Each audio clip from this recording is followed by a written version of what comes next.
बाद नायब सदर कमाला हैरिस को बतौर सदारती उम्मीदवार नामजद कर दिया गया है। अमरीकी सदर जो बाइडन ने कमाला हैरिस के नाम की तौसीक कर दी है। दोस्तों, भारत की आप ये समझ लें कि एक लक है कि जो भारत का डायस्पोरा है वो जिसे कहते हैं ना फर्स्ट क्लास रिप्रेजेंटेशन करता है दुनिया के अंदर। आउट हो गए और उन्होंने कमाला हैरिस को नॉमिनेट कर दिया। अब ट्रम्प वर्सेस कमाला हैरिस। अब कैमला हैरिस जो है, she is the first woman of Indian origin that she will be contesting for the presidential elections. Democrats के अंदर एक नई रूह आ गई है, मतलब नई रूह से बड़ा जोश आ गया है कि अब कैमला हैरिस जो हैं अगर इलेक्शन जीतती हैं फर्स्ट अमेरिकन एशियन और तो इसको आप इमेजिन कर लें, ये बहुत बड़ी चीज है, ये कोई छोटा, ये कोई मजाक नहीं है। This is not a joke, this is not a joke. ठीक है कि डेमोक्रेट पार्टी जो है वो एक ऐसी खातून को नॉमिनेट कर रही है।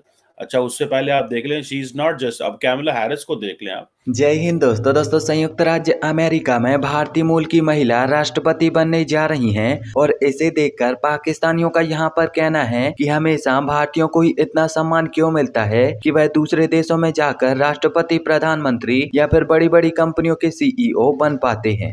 अमेरिका के इलेक्शंस में अब जो बाइडन है वो ड्रॉप आउट हो गए और उन्होंने कमाला हैरिस को नॉमिनेट कर दिया। अब ट्रम्प वर्सेस कमाला हैरिस। अब कमाला के हवाले से देखिए, जो ये बात कही जा रही है, मैं भी ये समझती हूँ कि ट्रम्प की पॉपुलैरिटी वो अटेम्प्ट के बाद बहुत बढ़ चुकी है, लेकिन फिर भी क्या आप समझते हैं कि कमाला हैरिस एक फर्स्ट वुमेन प्रेसिडेंट, फिर अफ्रीकन भी, इंडियन भी, बहुत सारी चीजें उनके साथ एक पैकेज के साथ वो आई हैं, कामयाब हो सकती हैं? कितने ब्राइट चांसेस हैं? देखिए, मैं तो अब मानता हूं कि अमेरिका ऑलमोस्ट एक सिंगल पार्टी स्टेट हो गया है, जिसमें अगर आपको डेमोक्रेट्स को हराना है एकदम नामुमकिन है। आप देख लीजिए, अब तक 5 अमेरिका में, जब से अमेरिका आजाद हुआ, 5 प्रेसिडेंट हैं जो प्रेसिडेंट बने जो बिना पॉपुलर वोट को जीते, क्योंकि अब दरअसल आने वाले समय में संयुक्त राज्य अमेरिका में चुनाव होने जा रहे हैं और इन चुनाव में उम्मीदवार के तौर पर रिपब्लिकन पार्टी से पूर्व राष्ट्रपति डोनाल्ड ट्रंप खड़े हो रहे हैं, जबकि दूसरी तरफ डेमोक्रेटिक पार्टी से पूर्व उपराष्ट्रपति कमला हैरिस खड़ी हो रही हैं। अब क्योंकि पार्टी ने जो बाइडेन का नाम उम्मीदवार की लिस्ट से हटा दिया है, तो इसीलिए पार्टी ने नए उम्मीदवार के तौर पर कमला हैरिस के नाम को चुना है। आपको बता दें कि जो बाइडेन को राष्ट्रपति पद के उम्मीदवार की लिस्ट से हटाने का जो सबसे बड़ा कारण बताया जा रहा है, तो वह उनकी उम्र और उनकी हेल्थ को बताया जा रहा है, और साथ ही साथ ये भी बताया जा रहा है कि जो बाइडेन के कार्यकाल में कई ऐसे कार्य हुए हैं जिन्होंने अमेरिका को आर्थिक तौर पर, सामाजिक तौर पर और राजनीतिक तौर पर बहुत ही ज्यादा कमजोर बनाया है, और इसीलिए पार्टी की तरफ से अब जो बाइडेन को हटाकर नए उम्मीदवार के तौर पर कमला हैरिस के नाम को चुना गया है। जैसे ही पार्टी ने कमला हैरिस के नाम को राष्ट्रपति पद के उम्मीदवार के तौर पर चुना, तो जो बाइडेन ने ट्विटर पर अपनी एक ट्वीट करते हुए लिखा कि देश के हितों को सर्वोपरि रखते हुए मैं इस वर्ष चुनाव नहीं लड़ूंगा, और जो राष्ट्रपति पद की नई उम्मीदवार हैं कमला हैरिस, उनको मेरा पूरा समर्थन रहेगा। राष्ट्रपति जो बाइडेन के समर्थन को पाकर कमला हैरिस भी बहुत ही ज्यादा खुश हैं। अब देखो, जिस प्रकार अमेरिका और अन्य सभी देश अपने हित को सर्वोपरि रखते हुए यह चाहते हैं कि भारत में कांग्रेस की सरकार आए और बीजेपी सत्ता से गायब हो जाए, तो उसी प्रकार अगर हम भारत के हित को देखें तो भारत के हित के अनुसार भारत के लिए जरूरी यही होगा कि इस वर्ष अमेरिका में रिपब्लिकन पार्टी की सत्ता हो और रिपब्लिकन पार्टी के उम्मीदवार डोनाल्ड ट्रंप अमेरिका के नए राष्ट्रपति बने, क्योंकि कमला हैरिस भारतीय मूल करके अमेरिका में रहने वाले सभी भारतीय मूल के नागरिकों से वोट ले लेती हैं और सत्ता में आ जाने के बाद भारत विरोधी कार्य करती हैं और ऐसे कार्य करती हैं जिनसे भारत को परेशानी होती है। जबकि डोनाल्ड ट्रंप के कार्यकाल में कई ऐसे फैसले लिए गए हैं जिन्होंने भारत को आर्थिक, सामाजिक और राजनीतिक तौर पर और भी ज्यादा मजबूत बनाया है। जो बाइडेन पुल आउट कर चुके हैं, डोनाल्ड ट्रंप के ऊपर गोली चल चुकी है।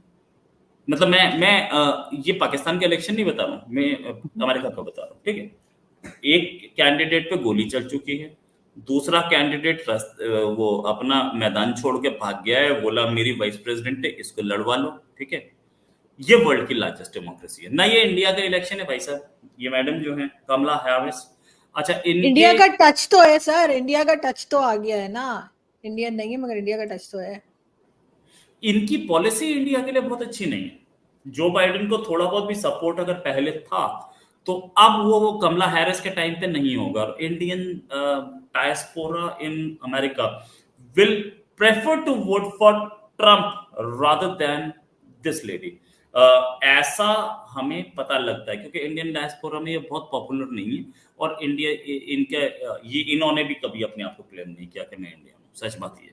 अच्छा, या मैं इंडियन ओरिजिन की हूँ, तो इनका भी मतलब जो भी है, इनसे प्राइम मिनिस्टर मोदी के रिलेशंस कैसे रहेंगे, we have no idea. Prime minister के जो बाइडेन से भी रिलेशंस अच्छे थे, और उससे पहले वाले ट्रम्प से भी अच्छे थे, और उससे पहले ओबामा से भी अच्छे थे। Next prime minister is on the cards most likely.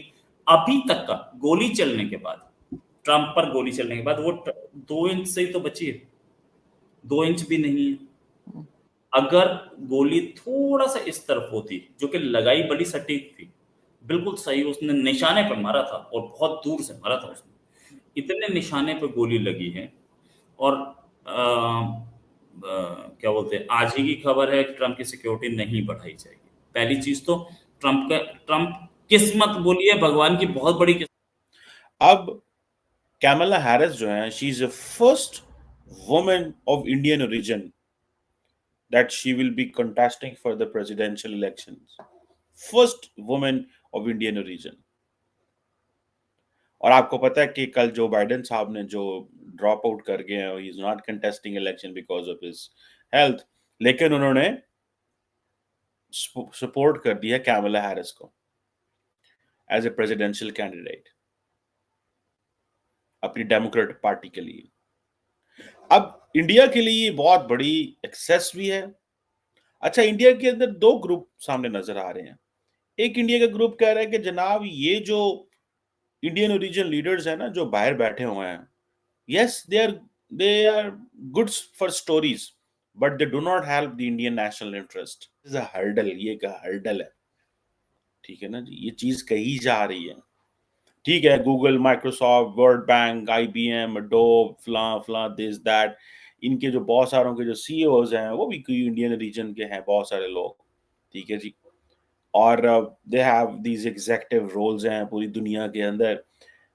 अब ये जो क्वेश्चन है, आज भी अगर देखें, अगले दिन मैं देख रहा था कि एलॉन मस्क ने कुछ शेयर किए हुए थे स्टैटिस्टिक्स दैट जो इंडियन जो क्या उसे बोलते हैं, जो इंडियंस हैं, they are the highest earning group other than I think the Americans. तो इसको आप इमेजिन कर लें, ये बहुत बड़ी चीज।